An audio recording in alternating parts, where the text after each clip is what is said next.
Welcome to reading with Market Shala. हम पढ़ रहे हैं रॉबर्ट कियोसाकी की best seller Rich Dad Poor Dad. School के साथ एक समस्या यह है कि आप जो विषय पढ़ते हैं आप वही बन जाते हैं। उदाहरण के लिए, अगर आप कुकिंग का अध्ययन करते हैं तो आप एक शेफ बन जाते हैं। अगर आप कानून का अध्ययन करते हैं तो आप एक वकील बन जाते हैं। और अगर आप ऑटो मैकेनिक्स का अध्ययन करते हैं तो आप मैकेनिक बन जाते हैं। जो पढ़ा जाए वही बन जाने में गलती यहाँ होती है कि लोग अपने काम से काम रखना भूल जाते हैं। वे अपना सारा जीवन दूसरे के काम पर ध्यान देने में लगा देते हैं और इस तरह उसको अमीर बनाते हैं। आर्थिक रूप से सुरक्षित बनने के लिए किसी आदमी को अपने काम से काम रखने की ज़रूरत है। आपका बिजनेस आपके संपत्ति वाले कॉलम के चारों तरफ घूमता है और आपकी आमदनी वाले कॉलम के विपरीत होता है, जैसा पहले बताया जा चुका है। नंबर 1 नियम यह जानना है कि संपत्ति और दायित्व के बीच अंतर होता है और इसीलिए हमें संपत्ति ही खरीदनी चाहिए।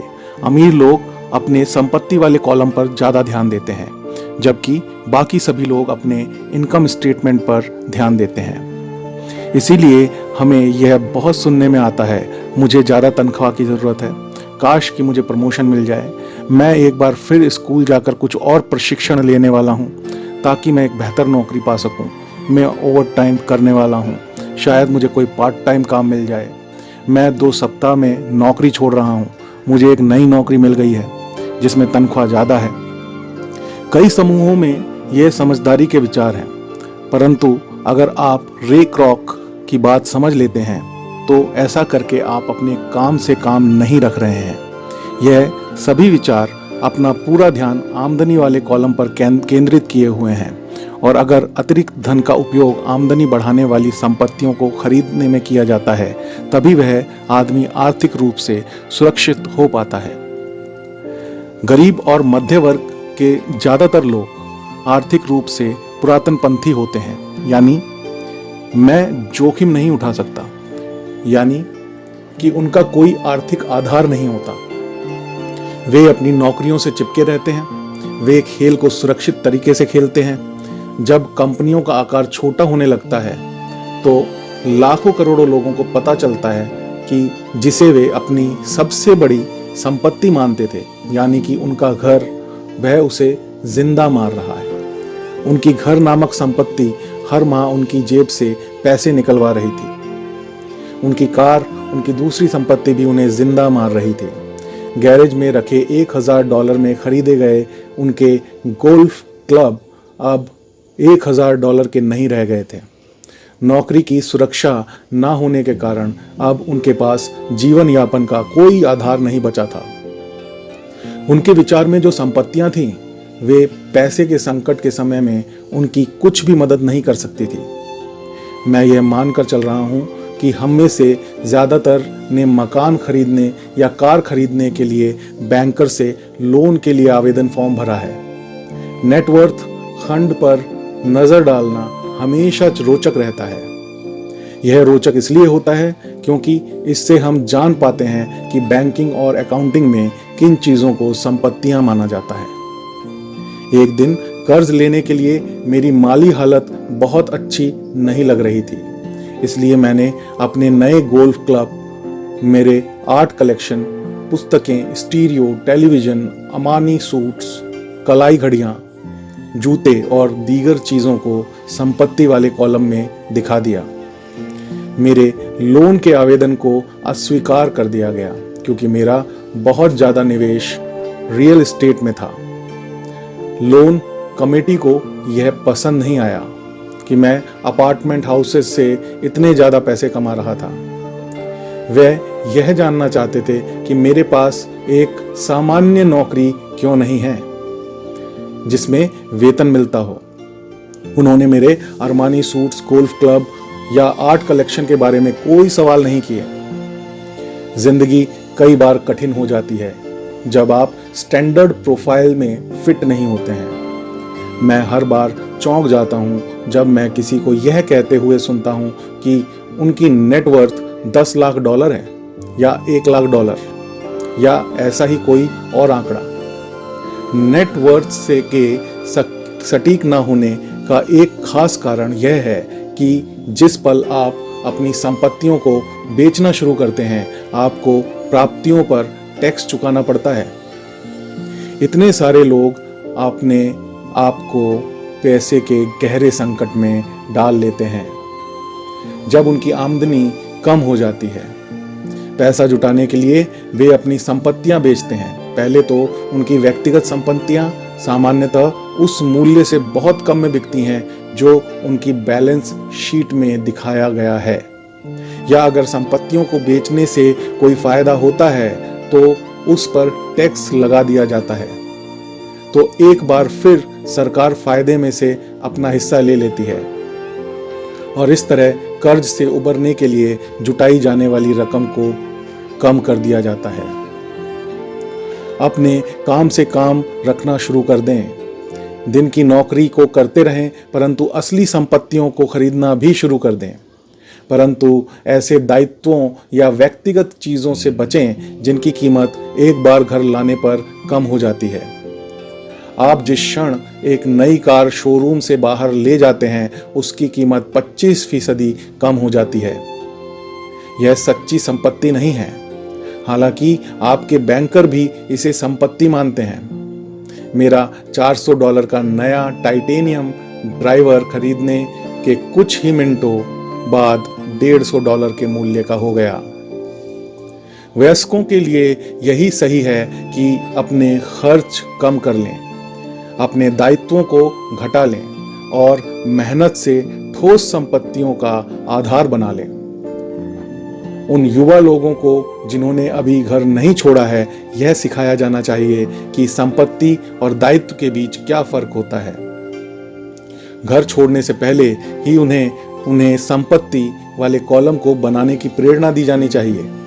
इसके पहले कि वे घर छोड़ें, शादी करें, घर खरीदें, बच्चे पैदा करें, खतरनाक आर्थिक स्थिति में फंसें, नौकरी को कसकर पकड़े रहें और हर चीज को उधार खरीदें।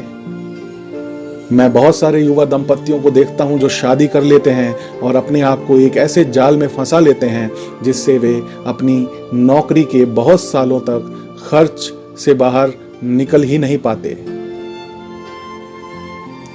जब आखिरी बच्चा घर छोड़कर चला जाता है, तब ज्यादातर लोगों को यह एहसास होता है कि उन्होंने रिटायरमेंट की पर्याप्त तैयारी ही नहीं की थी और वे थोड़ा पैसा अलग रखना शुरू कर देते हैं। फिर उनके अपने मम्मी डैडी बीमार हो जाते हैं और उन पर नई जिम्मेदारियां आ जाती हैं।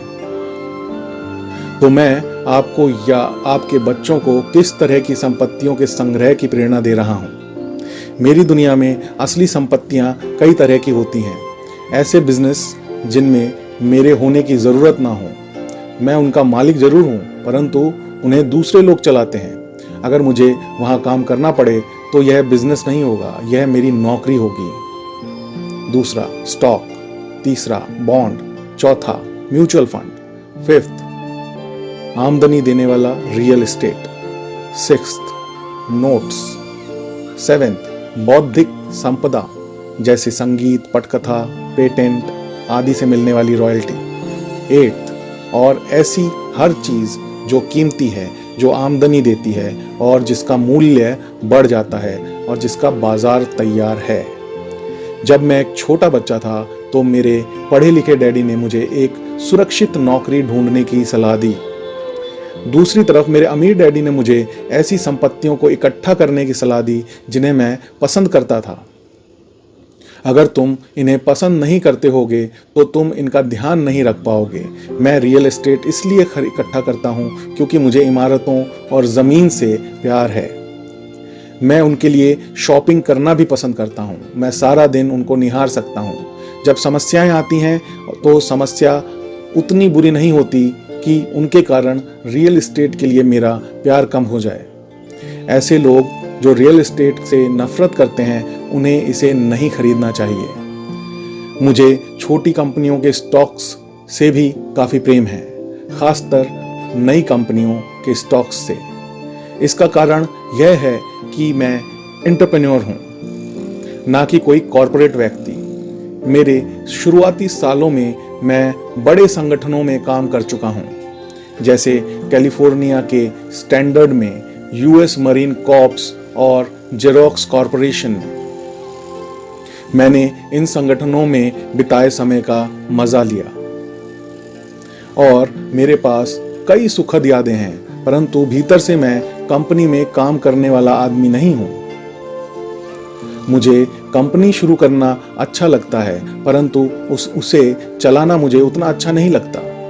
इसीलिए मैं जो शेयर खरीदता हूं वे भी सामान्यतः छोटी कंपनियों के होते हैं और कई बार तो मैं कंपनी शुरू करता हूं और उसे सार्वजनिक बना देता हूं। नए स्टॉक के शेयर में किस्मत चमक सकती है और मुझे यह खेल पसंद है।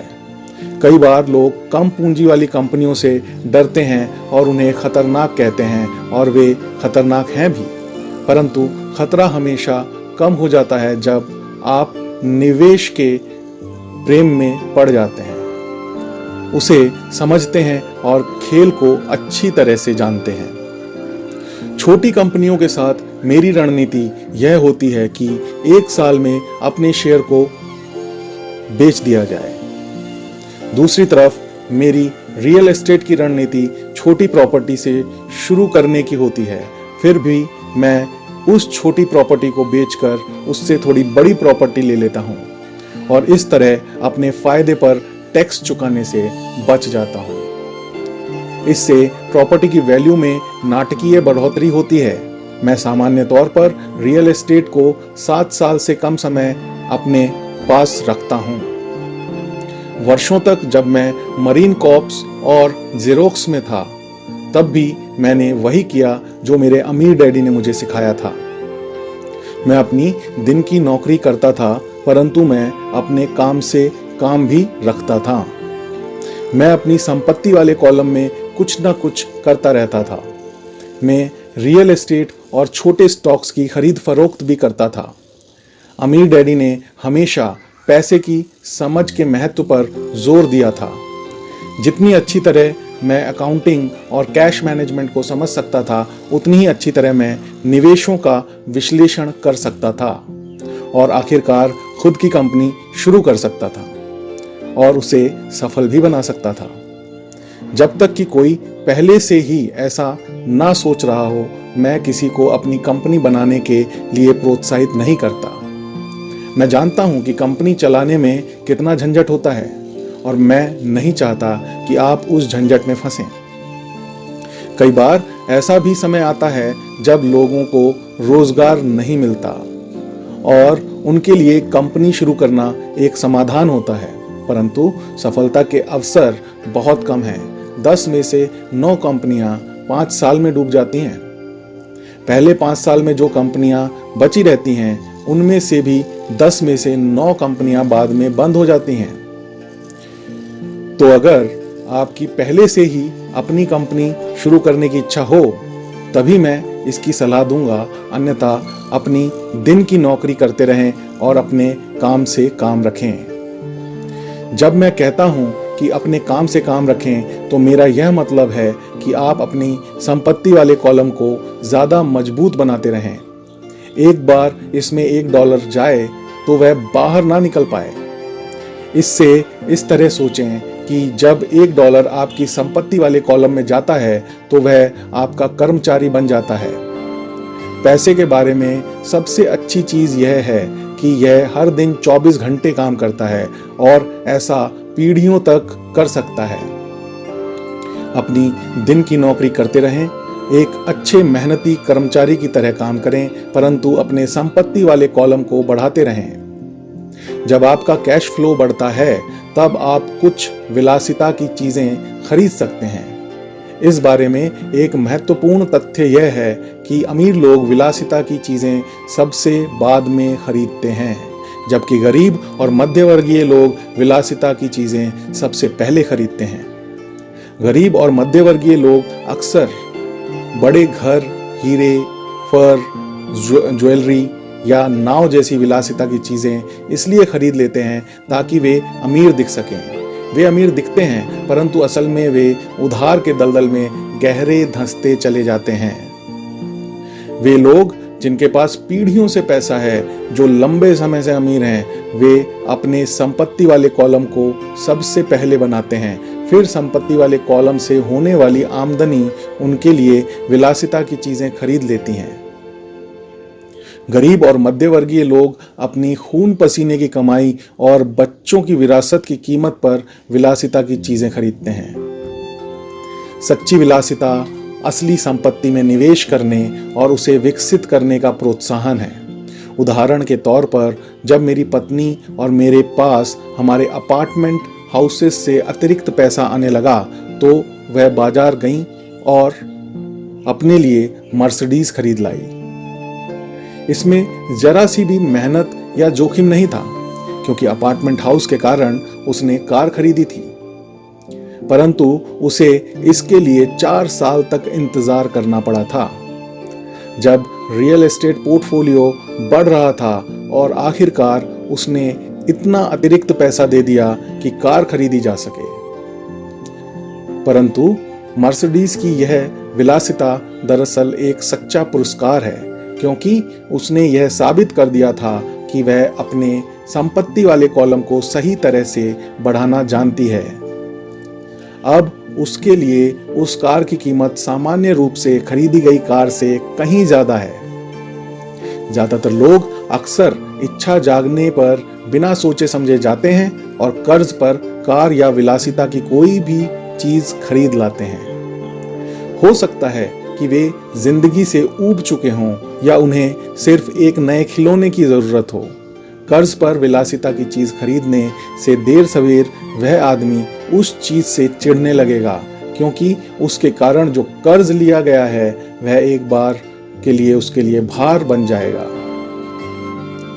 एक बार आप अपने बिजनेस को बनाने, उसमें निवेश करने का समय निकाल लेते हैं तो फिर आप उसमें जादू की छड़ी घुमा सकते हैं, जो अमीरों का सबसे बड़ा रहस्य है। यह रहस्य अमीरों को भीड़ में सबसे अलग रखता है, अपने काम से काम रखने का इनाम, जो आपको उस राह पर चलने से मिलता है जिस पर अमीर लोग चलते हैं। सबक 4, टैक्स का इतिहास और कॉरपोरेशंस की ताकत। अध्याय 5, सबक 4, टैक्स का इतिहास और कॉरपोरेशंस की ताकत। मुझे याद है, हमें स्कूल में रॉबिन हुड और उनके सुखी गिरोह की कहानी बताई गई थी। मेरे स्कूल टीचर का मानना था कि यह केविन कॉस्नर की तरह के एक रोमांटिक हीरो की अद्भुत कहानी है, जो अमीरों को लूटता था और गरीबों में बांट देता था। मेरे अमीर डैडी की नजर में रॉबिन हुड हीरो नहीं था, वे उसे बदमाश मानते थे। रॉबिन हुड को गुजरे हुए तो लंबा समय गुजर चुका है, परंतु उसके अनुयायी आज भी जिंदा हैं। कितनी बार मैंने लोगों को यह कहते सुना है, इसके लिए अमीर लोग पैसे क्यों नहीं देते, या अमीरों को और ज्यादा टैक्स देना चाहिए और उसे गरीबों में बांट देना चाहिए। रॉबिन हुड का यह विचार कि अमीरों से लेकर गरीबों में बांट दिया जाए, गरीब और मध्य वर्ग के लोगों के लिए सर्वाधिक कष्ट का कारण है। इसी रॉबिन हुड आदर्श के कारण मध्य वर्ग पर टैक्स का इतना भारी बोझ लदा हुआ है। सच्चाई तो यह है कि अमीरों पर टैक्स लगता ही नहीं है। गरीबों की भलाई के लिए जो पैसा लगता है वह मध्य वर्ग से आता है, खासकर शिक्षित और ऊंची आमदनी वाले मध्य वर्ग से। टैक्स के बारे में पूरी तरह से समझने के लिए हमें इसकी ऐतिहासिक पृष्ठभूमि को समझने की जरूरत है। हमें टैक्स के इतिहास को जानने की जरूरत है। हालांकि मेरे पढ़े लिखे डैडी शिक्षा के इतिहास पर कमाल का ज्ञान रखते थे, परंतु मेरे अमीर डैडी टैक्स के इतिहास के विशेषज्ञ थे। अमीर डैडी ने माइक और मुझे यह समझाया कि इंग्लैंड और अमेरिका में पहले कोई टैक्स नहीं लगते थे। कभी कभार युद्ध का खर्च जुटाने के लिए कुछ समय के लिए टैक्स जरूर लगा करते थे। राजा या राष्ट्रपति मुंह से कह भर देता है और हर आदमी उसकी कही बात मानकर अपना सहयोग देता था। ब्रिटेन में 1799 से 1816 के बीच नेपोलियन से युद्ध के समय टैक्स लगाया गया था। और अमेरिका में 1861 से 1865 के बीच हुए सिविल वॉर के खर्च को जुटाने के लिए टैक्स लगाया गया था। 1874 में इंग्लैंड ने इनकम टैक्स को अपने नागरिकों पर स्थायी रूप से लागू कर दिया। 1913 के संविधान के 16वें संशोधन के साथ अमेरिका में भी आयकर स्थायी रूप से लागू हो गया। एक समय था जब अमेरिकी लोग टैक्स विरोधी हुआ करते थे। चाय पर बहुत ज्यादा टैक्स लगने के कारण ही बॉस्टन हार्बर पर प्रसिद्ध टी पार्टी की घटना हुई थी, जिससे क्रांतिकारी युद्ध को ताकत मिली थी। इंग्लैंड और अमेरिका दोनों को ही नियमित इनकम टैक्स के विचार को जनता के गले उतारने में लगभग 50 साल का समय लगा। इन ऐतिहासिक तिथियों से हमें यह पता नहीं चल पाता कि दोनों ही मामलों में टैक्स शुरू में केवल अमीरों पर लगाए गए थे। अमीर डैडी चाहते थे कि माइक और मैं इस बात को कभी नहीं भूलें। उन्होंने स्पष्ट किया कि टैक्स का विचार लोकप्रिय बना और उसे ज्यादातर लोगों ने सिर्फ इसलिए माना क्योंकि उन्हें यह बताया गया कि टैक्स अमीरों को सजा देने का और मध्य वर्ग तथा गरीबों को मदद देने का एक साधन है। इसी कारण जनता ने टैक्स कानून के समर्थन में वोट दिए और यह वैधानिक बन गया। हालांकि इसका मकसद अमीरों को दंड देना है, परंतु दरअसल यह उन्हीं लोगों को दंड देता है जिन्होंने इसका समर्थन किया था, यानी गरीब लोग और मध्य वर्ग। एक बार सरकार ने पैसे का स्वाद चख लिया तो उसकी भूख बढ़ती गई। अमीर डैडी ने कहा, तुम्हारे डैडी और मैं पूरी तरह विरोध में हैं। वह एक सरकारी ब्यूरोक्रेट है और मैं एक पूंजीपति हूं। हमें विपरीत व्यवहार के कारण पैसे मिलते हैं और हमारी सफलता अलग अलग मानदंडों पर तौली जाती है।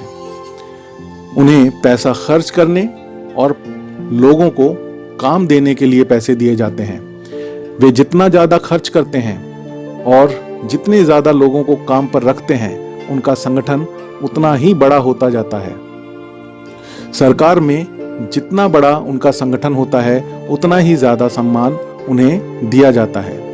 दूसरी तरफ मेरे संगठन में मैं जितने कम लोगों को रखूं और जितना कम पैसा खर्च करूं, मेरे निवेशक उतना ही ज्यादा सम्मान करते हैं। इसीलिए मैं सरकारी आदमियों को पसंद नहीं करता हूं।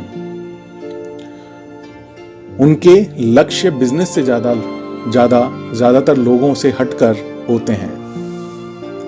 जैसे जैसे सरकार के कर्मचारी बढ़ते हैं, उन्हें तनख्वाह देने के लिए उतनी ही ज्यादा टैक्स की जरूरत होती है। मेरे पढ़े लिखे डैडी इस बात में भरोसा करते थे कि सरकार को लोगों की मदद करनी चाहिए। वे जॉन एफ कैनेडी से प्रेम करते थे और खासकर पीस कॉर्प्स के विचार से। वे इस विचार को इतना ज्यादा चाहते थे कि वे और मेरी माँ दोनों ही पीस कॉर्प्स के लिए काम करते थे और मलेशिया, थाईलैंड और फिलीपींस जाने वाले स्वयंसेवकों को प्रशिक्षित करते थे। वे हमेशा अतिरिक्त अनुदानों और बजट में बढ़ोतरी की कोशिश करते थे ताकि वे ज्यादा लोगों को भर्ती कर सकें। ऐसा वे शिक्षा विभाग की अपनी नौकरी में भी करते थे और पीस कॉर्प्स में भी। यह उनका काम था। जब मैं 10 साल का था, तब से मैं अपने अमीर डैडी से यह सुनता आया हूं कि सरकारी कर्मचारी आलसी चोरों का गिरोह है, और मेरे गरीब डैडी से मैं यह सुनता हूं कि अमीर लोग लालची और बदमाश होते हैं, जिनसे सरकार को ज्यादा टैक्स लेना चाहिए। दोनों ही विचारों के पक्ष में तर्क दिए जा सकते हैं। मेरे लिए यह बहुत मुश्किल था, क्योंकि एक तरफ तो मैं शहर के सबसे बड़े उद्योगपतियों में से एक के लिए काम करता था और दूसरी तरफ जब मैं घर आता था तो वहाँ मेरे डैडी होते थे, जो एक नामी सरकारी नेता थे। यह तय करना आसान नहीं था कि कौन सही बोल रहा है और किसकी बात पर मुझे भरोसा करना चाहिए। परंतु जब आप टैक्स के इतिहास का अध्ययन करते हैं तो एक दिलचस्प पहलू सामने आता है। जैसा मैंने कहा कि टैक्स का लागू होना सिर्फ इसलिए संभव हो सका क्योंकि जनता रॉबिन हुड के अर्थशास्त्रीय सिद्धांत में भरोसा करती थी, जिसमें अमीरों से लेकर बाकी सब में बांट दिया जाता है। समस्या यह थी कि सरकार की पैसे की भूख इतनी बढ़ गई कि जल्द ही मध्य वर्ग पर भी टैक्स लगाने की नौबत आ गई और वहां से धीरे धीरे टैक्स का बोझ नीचे की तरफ आता गया। दूसरी तरफ अमीरों ने इसे एक मौके की तरह देखा। वे उन्हीं नियमों में से कुछ ऐसे नियम निकाल के अपने लिए एक नया रास्ता खोज ले रहे थे। जैसा मैंने बताया है, अमीर पहले ही कॉरपोरेशन के बारे में जानते थे, जो पानी के जहाजों के दिनों में लोकप्रिय हुए थे। अमीरों ने हर समुद्री यात्रा की संपत्ति के जोखिम को सीमित करने के लिए कॉरपोरेशन का उपयोग किया। अमीर लोग हर समुद्री यात्रा के लिए पैसा जुटाने के लिए कॉरपोरेशन में अपना पैसा डालते थे। फिर यह कॉरपोरेशन न्यू वर्ल्ड में खजाने की खोज के लिए नाविकों को भर्ती करता था। अगर जहाज डूब जाता था तो नाविकों की जान चली जाती थी, परंतु अमीर लोगों को सिर्फ इतना ही नुकसान होता था कि उनका वह पैसा डूब जाता था जो उन्होंने उस समुद्री यात्रा के लिए दिया था। आगे आने वाला चित्र यह दर्शाता है कि किस तरह कॉरपोरेट स्ट्रक्चर आपके इनकम स्टेटमेंट और बैलेंस शीट से के बाहर बैठता है। अमीर लोग किस तरह खेल को खेलते हैं। इस चित्र में जो बताया गया है उसे मैं वर्णित कर रहा हूं। आय, व्यय और टैक्स। व्यय के कॉलम से चीजें व्यय और आय के दूसरे कॉलम में जाती हैं और व्यय जो करी हुई चीजें होती हैं वो घटी हुई कर योग्य आय होती है, जिसकी वजह से आपके ऊपर कर का भार कम हो जाता है। और ये छोटा बॉक्स जो है आपके पर्सनल कॉर्पोरेशन का होता है, जहां से आप आय करके संपत्ति के कॉलम को फिर से बड़ा करते चले जाते हैं। कॉरपोरेशन के कानूनी ढांचे की ताकत के ज्ञान से अमीरों को गरीबों और मध्य वर्ग की तुलना में बहुत ज़्यादा फायदा मिलता है। मुझे 2 डैडियों ने शिक्षा दी थी, जिनमें से एक समाजवादी थे और दूसरे पूंजीपति। मुझे जल्द ही यह महसूस हुआ कि पूंजीपति में पैसे की ज़्यादा समझ है। मुझे ऐसा लगा कि पैसे की नासमझी के कारण समाजवादी आखिरकार खुद को ही सजा देते हैं। अमीरों से वसूलों का नारा लगाने वाली भीड़ चाहे जितना जोर लगा ले, अमीर लोग उनसे जीतने का रास्ता हमेशा ढूंढ निकालते हैं। इसी कारण टैक्स आखिरकार मध्य वर्ग पर लगे। अमीरों ने बुद्धिजीवियों को अपनी बुद्धि से हरा दिया, सिर्फ इस कारण क्योंकि वे पैसे की ताकत को जानते थे और यह विषय स्कूलों में नहीं पढ़ाया जाता। अमीर लोगों ने बुद्धिजीवियों को किस तरह हराया। एक बार अमीरों से वसूलों का कानून पारित हुआ तो सरकार की तिजोरी में पैसा आने लगा। पहले तो लोग इस बात से खुश हुए, यह पैसा सरकारी कर्मचारियों और अमीरों को दिया जाने लगा। सरकारी कर्मचारियों के पास यह पैसा नौकरियों और पेंशनों के रूप में गया। अमीरों के पास यह पैसा उनकी फैक्ट्रियों के जरिए मिले सरकारी कॉन्ट्रैक्ट से आया। सरकार के पास ढेर सारे पैसे थे, परंतु उस पैसे के मैनेजमेंट की समस्या थी। उसमें कोई रिसर्कुलेशन नहीं था। दूसरे शब्दों में, सरकारी नीति में अगर आप एक सरकारी ब्यूरोक्रेट हैं तो आप पैसा बचाना पसंद नहीं करते। अगर आप अपने लिए आवंटित फंड को खर्च नहीं कर पाते तो आपको अगले बजट में उतनी राशि नहीं मिलेगी और निश्चित रूप से आपको योग्य तो माना ही नहीं जाएगा। दूसरी तरफ बिजनेस में पैसे बचाने के लिए इनाम मिलता है और ऐसा करने पर आपको काबिल माना जाता है। जब बढ़ते हुए सरकारी खर्चों का यह चक्र चलता रहा तो पैसे की मांग बढ़ी और अमीरों से टैक्स वसूलों के विचार में अब कम अमीर लोगों को भी शामिल कर लिया गया और इस तरह सरकार इतनी नीचे आ गई कि वे गरीब और मध्यवर्गीय लोगों पर भी टैक्स लगाने लगी और वो लोग भी अब टैक्स के दायरे में आ गए जिन्होंने इसके लिए वोट दिए थे। सच्चे पूंजीपतियों ने बचने का तरीका खोजने के लिए अपनी पैसे की समझ को प्रयोग किया और वो सफल रहे। तो ये था आज का एपिसोड। जुड़े रहें रीडिंग विद मार्केट शाला में, फिर मिलेंगे नेक्स्ट एपिसोड में। Thank you.